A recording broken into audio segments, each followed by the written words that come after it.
langsung ya pas jenazah ada di rumah sakit itu gimana kayak pas melihat pertama kali?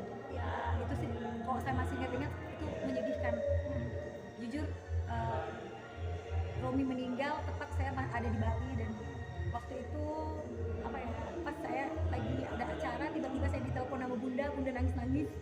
Bunda bilang Romi udah meninggal, dan saya shock benar-benar. Kita lagi ada acara ini, dan kayak gini, kayak ada firasat kita waktu itu dress code-nya saya suruh hitam-hitam hari itu.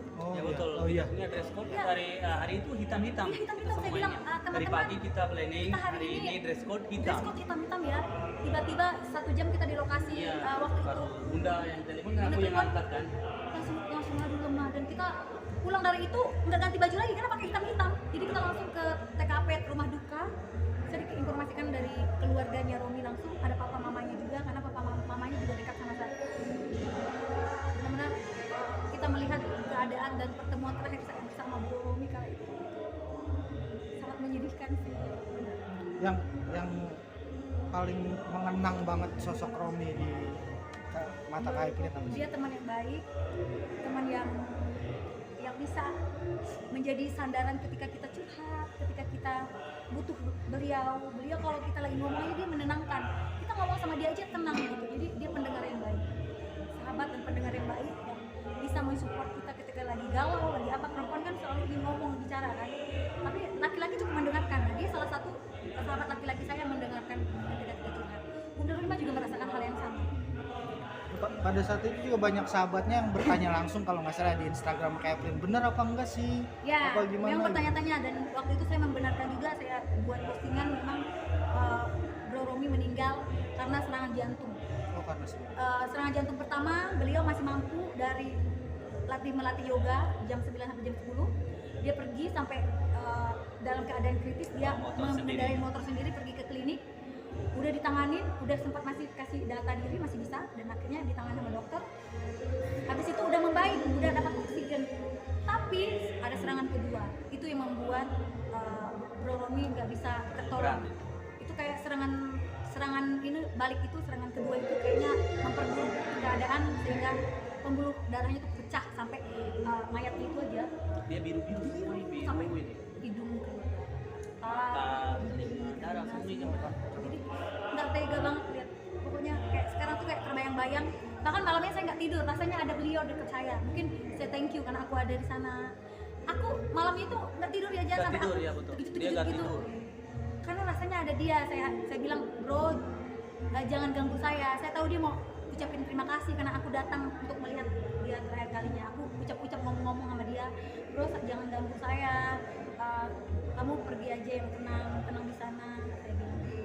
Pokoknya saya doa akhirnya bisa tidur. Pokoknya diganggu berapa? 2 jaman kayak. Itu kayaknya jam 3 kan? Iya. Dia jam 4 dia baru tidur. Pokoknya nggak bisa tidur karena rasa ada dia di dekat saya. Itu padahal suami saya, rasa ada dia gitu.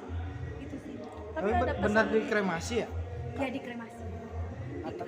Atas permintaan keluarga? Atas permintaan Romi sendiri.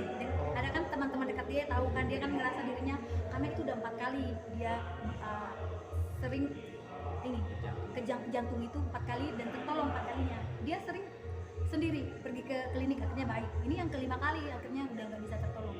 Dan dia bilang kalau aku ada apa-apa aku mau dikremasi. Sebenarnya sih karena Romi ini kan keluarganya muslim ya, papanya muslim, betul, dan papanya itu seniman. Kalau Ibu Lis itu Katolik, jadi perpaduan, jadi ada antara keluarga Nasrani sama Muslim bersatu. Makanya dia waktu itu juga keluarga adik-adik dia nggak salah juga Muslim, papanya Muslim. Makanya waktu mau penguburan ini bingung mau secara apa, karena di KTP-nya Bro Romi waktu itu masih Muslim, tapi dia udah menganut agama Kristen Katolik ya gitu. Jadi itu juga, tapi ya apapun itu ya kita mendoakan yang terbaik semuanya lah, itu pilihan beliau. Tapi ada kayak pesan khusus nggak sih ke teman-teman sebelum beliau akhirnya wafat? Ada dia posting di Instagram. Saya ingat betul dia kasih caption gini, awali harimu dengan bernapas, karena percuma bernapas kalau percuma tersenyum kalau Anda tidak bernapas. Jadi kata-kata itu langsung saya lihat postingan dia 1 hari yang lalu sebelum dia meninggal itu, dia bilang kayak gitu captionnya, awali harimu dengan bernapas karena percuma tersenyum kalau Anda tidak bernapas lagi. Ya Allah, ya Tuhan, aku langsung shock dengar baca captionnya. Jadi dia kayak semedi gitu, kayak baca buku, terus dia sambil tulis caption. Jadi fotonya masih ada di Instagram beliau. Dia tulis, awali harimu dengan bernapas, karena percuma Anda tersenyum kalau Anda tidak bernapas. Jadi kayak itu tuh kayak Kayaknya dia sudah rasa-rasa ya, tanpa sudah sengaja tahu ya. dia. Gitu sih. Tapi omongan ke teman-teman sendiri kayak misalnya ngomong langsung berpesan gitu, ada nggak Kak? Kalau saya sih dia mau ngajarin saya yoga. Dia bilang kita nanti yoga di Ubud, area Ubud. Nanti kayak yoganya itu kayak Kama Sutra gitu. Kama Sutra yang Iya, sama.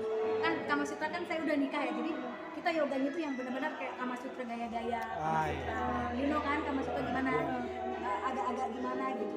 Terus dia udah praktekin waktu itu. Sempat latihan di hotel ya Jana, Bunda Rohimah juga. Jadi benar-benar waktu saya bilang, bro, abis urusan saya kita baru yoga. Ya, setelah itu saya dengar udah cukup mengejutkan sih.